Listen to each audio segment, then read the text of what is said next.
और हमारे इतिहास पुरुष माननीय मुख्यमंत्री जी की दरभंगा यात्रा है, प्रगति यात्रा है।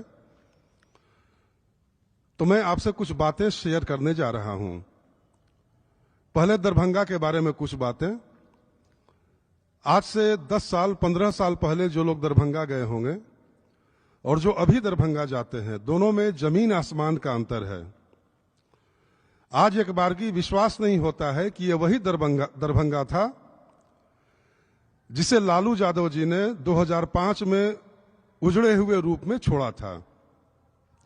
आपको जानकर आश्चर्य होगा कि पूरे दरभंगा में विकास की अद्भुत बयार बह रही है। मैं कुछ बानगी पेश कर रहा हूं। जैसे दरभंगा शहर में 2 इंजीनियरिंग कॉलेजों का निर्माण हुआ है। इन 2 इंजीनियरिंग कॉलेजों में एक कॉलेज सिर्फ महिलाओं के लिए है। जिले के 18 ब्लॉक में ITI कॉलेज का निर्माण, दरभंगा पॉलिटेक्निक कैंपस में तारामंडल का निर्माण, दरभंगा में DMCH परिसर में सुपर स्पेशियलिटी अस्पताल का निर्माण, 2500 करोड़ की लागत से DMCH को अपग्रेड करने का काम जारी। राज्य सरकार ने दरभंगा एम्स के निर्माण के लिए 206 एकड़ जमीन देने का काम किया है। जिले में दरभंगा एयरपोर्ट और आमस 6 लेन सड़क का निर्माण, दरभंगा शहर के अंदर माइनॉरिटी के छात्रों के लिए आवासीय विद्यालय का निर्माण, पड़ोसी जिले सहरसा को जोड़ने के लिए दरभंगा से सहरसा के बीच सीधा सड़क संपर्क बहाली करने का काम, दरभंगा शहर में 22 से 24 घंटा बिजली की आपूर्ति, और एक अद्भुत उपलब्धि, दरभंगा में फ्लोटिंग पावर प्लांट का निर्माण किया गया है। इस पावर प्लांट की खास बात यह है कि यह पानी के ऊपर बना है। कुल मिलाजुलाकर निष्कर्ष यह कि दरभंगा शहर में प्रत्येक क्षेत्र में, चाहे स्वास्थ्य हो, शिक्षा हो, आधारभूत संरचना हो, बिजली हो, इन सारे क्षेत्रों में माननीय नीतीश कुमार जी के नेतृत्व में बिहार में चलने वाली NDA की सरकार अभूतपूर्व कार्य कर रही है और दरभंगा का विकास एक नया इतिहास लिख रहा है। इसके बाद मैं अपने वार्तालाप के दूसरे खंड में कुछ मौलिक मुद्दों की चर्चा करूंगा जिसको लेकर विपक्ष आजकल ज्यादा परेशान है, और ऐसा मैं पार्टी प्रवक्ता कम बल्कि बिहार के एक आम नागरिक की हैसियत से आपसे बात करना ज्यादा पसंद करूंगा। इधर विपक्ष के नेता मान्यवर तेजस्वी यादव जी की सरकार पर आक्रमण काफी बढ़ गए हैं, तो जरा मैं उन आक्रमणों के ब्यौरे में थोड़ा जाना पसंद करूंगा। ये लोग प्रायः राग अलापते हैं कि आप हमारे पिछले 15 साल के शासनकाल की चर्चा क्यों करते हैं। तो मेरा सवाल है कि हम आपसे सवाल क्यों न पूछें, हम वो चर्चा क्यों न करें। आप लालू यादव जी के राजनीतिक वारिस हैं, तो लालू यादव जी की अगर राजनीतिक उपलब्धियां आपके खाते में हैं तो अनुपलब्धियों का श्रेय कौन लेगा। दूसरी बात कि इस बात को भुला दिया जाए कि हम 15 साल के जंगल राज की चर्चा न करें और आप वोट भी इस आधार पर मांगे कि आप लालू यादव जी के लड़के हैं। यह कौन सा तर्क है।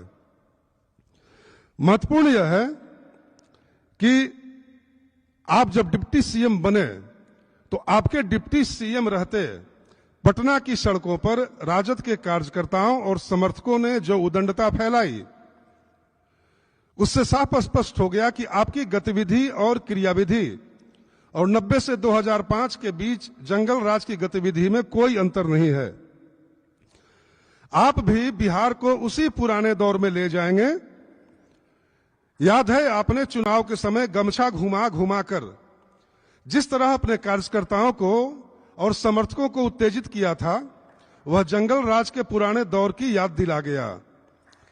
आपकी भी जो चुनावी रैलियां होती थी, उस दिन घर की माताएं और बहनें घर से बाहर नहीं निकलती थी। तो आप में भी वही प्रतिध्वनि सुनाई पड़ती है जिससे पूरा बिहार पिछले 15 सालों तक आक्रांत था। आपके जंगल राज की चर्चा करना इसलिए भी जरूरी है ताकि बिहार के लोग जानें कि आपको भी 15 साल तक शासन करने का मौका मिला, तो आपने बिहार को कैसे हाँका, बिहार को कैसे चलाया। जैसा पेड़ होता है वैसा ही फल होता है। आप मान्यवर लालू यादव जी के सुपुत्र हैं, तो आपके भी सारे लक्षण वही हैं। आप हमारे मुख्यमंत्री जी को थका हुआ मुख्यमंत्री बताते हैं। लोगों के बीच इस तरह का भ्रम फैलाने से क्या होगा, लोग हकीकत को जान रहे हैं। आज हमारे मुख्यमंत्री जी, मुझे यह कहने में गर्व है कि हमारे मुख्यमंत्री किसी नौजवान से भी ज्यादा परिश्रमी और सक्रिय हैं।